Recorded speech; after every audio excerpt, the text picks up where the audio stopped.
back. We're going to give you a walkthrough today on this specific asset that I had a lot of fun putting together, maybe the back end of 2016 going into 2017. It's a long while it's been parked up here, but essentially I got some inspiration from the, well, two movies now. One's Inside Out, brilliant movie. I love that red character with the flame in here. And then we had Angry Birds. Those two movies were quite phenomenal when they came out, grossed quite a lot, and essentially I thought to myself, hey, you know, putting these characters together must have been a lot of fun, so I wanted to get a feel for what I could do, considering that I'm a software developer. you know, Angular, SQL Server, Microsoft, ASP.NET, things like that. You know, is it possible to create these fun characters and then at the same time actually animate them? So this took me maybe about 2 weeks to put together. The first week was mainly on design, just trying to get the proportions right, and then following on from that, putting together a series of blend shapes, which is a technique whereby you're trying to essentially get the various morph targets or morph forms, as you were, that will allow you to be able to, well, animate the character. I mean, if you're coming from an animation background, you'll already know for sure exactly how it is that you go about doing these various morph targets. But for me, it was a bit of a learning curve, you know, not only to learn the modeling and getting the portions right, but also figuring out how to do that in such a way that whatever you end up with is not going to make you know, the audience kind of vomit. And at the same time, if you're looking at this specific character here now, I mean, that kind of caricature, you know, you don't have to ask the question, what is going on with this character? Straight away you can see, oh, it's a bit angry, he's got something, you know, difficult going on in his mind. What's he gonna do? Is he gonna attack? And then at the same time, you know, let's see if we can get you know, smile going on here. So I'm gonna just kind of get some of these back. You know, it's a lot of work, this stuff. At least it didn't feel like that when I started. At the time, it was, you know, trying to get into the game industry, and somehow that didn't happen. I'm still corporate, which is great, you know. So you've got the best of both worlds. You can actually go in and do your 9 to 5, and in your own time. These tools have become so affordable. Some of them even for free. You know, you can get Maya Learning Edition straight off Autodesk. That's a free download. You can pay for things like Substance Designer and Substance Painter, you know, $20 a month. ZBrush still has a bit of a hefty tag entry point. I mean, I think that was, you know, running somewhere like 700, maybe about $700 or something like that. But the power that you have at your hands, I mean, this is ZBrush, right? So the power that you have at your hands is the ability to make something from nothing. This is just something you're doing in your own time, and then kind of capitalizing on it. So say, for example, now I've got that image there now. Okay, fair enough, it's in the T-pose, which is this. It's like this because obviously if you're going to be doing any kind of animation with your character, you're probably going to need to end up rigging that character at the end of the day. But, you know, I can get an image generated for whether it be a blog or a still image, that is, for your blog, or for a thumbnail on a YouTube video. You know, there's a lot of mileage that you can get out of these if you rig them correctly. So just to give you an idea, before we go across now, this specific asset, this is a high-res version. This is the low-res version of that asset. So say, for example, let's just target that and see whether or not we can. The resolution on the screen is not going to allow me to kind of get this. There's a whole bunch more buttons down the bottom there. Kind of struggling for space at the moment, But what the general idea here was to kind of highlight, you know, how much effort has to go in taking an asset from something that's quite high res. So if I look on this here now, this is like 2 million polygons. And if I look on this one, oh my life, this is the it's got over 12 million polys in there. That's in across all the assets, but the specific asset that's been you can actually see on the screen here while I hover over this section, you know, over 500,000 polygons. But now I'm going to take you from actually previewing this asset here within ZBrush, and we're going to go over and have a look on what it looks like within ZBrush itself.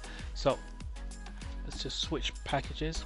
So here we have the asset brought across. It is a low res version of what we've got over there in ZBrush. So we're saying, you know, faces or polygons is roughly about 120,000. I'd be wanting to use something like this if I'm going to be doing animation. So I'm going to be rendering this. This has not been configured for real time. I'd want to kind of trim this mesh down significantly if I was going to be wanting to put this into an engine like Unreal or Unity. But for what I was planning to do with this, you know, I mean, realistically, it was more, can I actually put this together? But then you've put so much effort, you know, 2 to 3 weeks of your life into getting something like this going. You know, you probably want to get it kind of rigged and see whether or not you can utilize it in some kind of an animation format. So what I'm actually doing here now is I'm displaying the various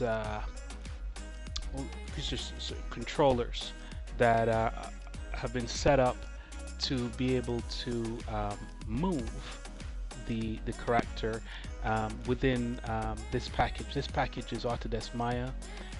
Again, you can get a learning edition this straight off Autodesk. You know, just put your email in it, and you know, it's really worth it. It's quite rewarding work. It is work, but you know, you can kind of enjoy it at the end of the day.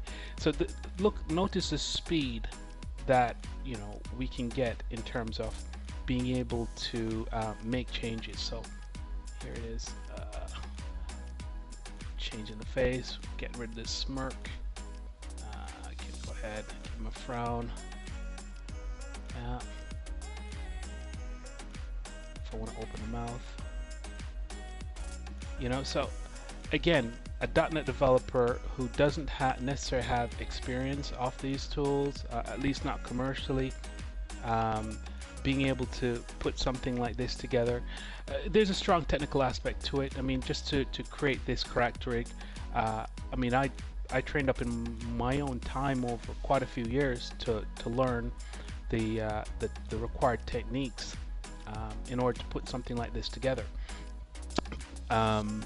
So moving on from being able to do the character rigging, the next step was to figure out how to actually make the characters that are pleasing to the eye, and this is what we came up with. So this is one asset that we've had parked up for a while. I call it the thing, you know, because I mean, there was no storyline that was driving the development of this. It was more, you know, can you do it? This specific version of the asset still requires some what we call weight painting. So I mean, if you look there, it's not exactly deforming correctly, you know, but there's more work to do. But for me, looking at the character and with the knowledge that we've gained now, you probably wouldn't want to put this in something that you're gonna have to animate like a cartoon. Doing that where the character has almost no legs in terms of bending the knees and stuff, you know, you've got to be an animator. You've got to enjoy doing that part of the work. And for me, it's very much about I want to automate. I don't want to be spending time. I don't want to spend 3 hours having this character walk from here to here. That's just no. I mean, some people like that kind of thing. I personally do not. Ideally, if I was going to be building a character similar to this, I'd probably make the legs longer. so that I can actually articulate them better. Unless I'm going to be doing a lot of squash and stretch, which, you know, you probably, if it's cartoony, you can do, but it depends on what you like, as it were. For me, a character like this, the way how it's been set up, I like to think that, you know, he probably could use his head like a weapon, so kind of like diving forward with the head, kind of shooting into another character. So it'd be great for a game. And again, it would have to be a lot more lightweight than, you know, 129,000. That's just polygons. That's just way too much. The body is not too bad. I mean, you can get away with it on the PlayStation, Xbox One, things like that. But if you're going to go like to the mobile phone, this will probably cause you to well, people won't be downloading your game for too long if you're going to be burning up their mobile phones, or overheating them, because it's got the engine's going to have to go through so many calculations in order to be able to, you know, culling, which is making sure that, you know, you're hiding and showing the correct parts of the character's shell, as it were, its mesh. So that's that bit of work. Again, it was a lot of fun putting it together. Yeah, ZBrush, again, a great tool if you can get into it. It's definitely worth making the effort. At least I found it so. But right now we're going to be heading back to City Street, carry on doing our traditional 9 to 5. We're documenting this particular asset just to say, hey, this is something that we've got. Maybe, you know, another year or two I might want to rethink it, do something different. But yeah, this is this is just going to stay in the archive for the time being. I mean, whatever I've got here now, this is definitely going to have to get reworked. It's just way too heavy as an asset. But yeah, if you think that it's a great asset and worth resurrecting, feel free to leave a comment. If you like it, don't feel too strange to leave a like.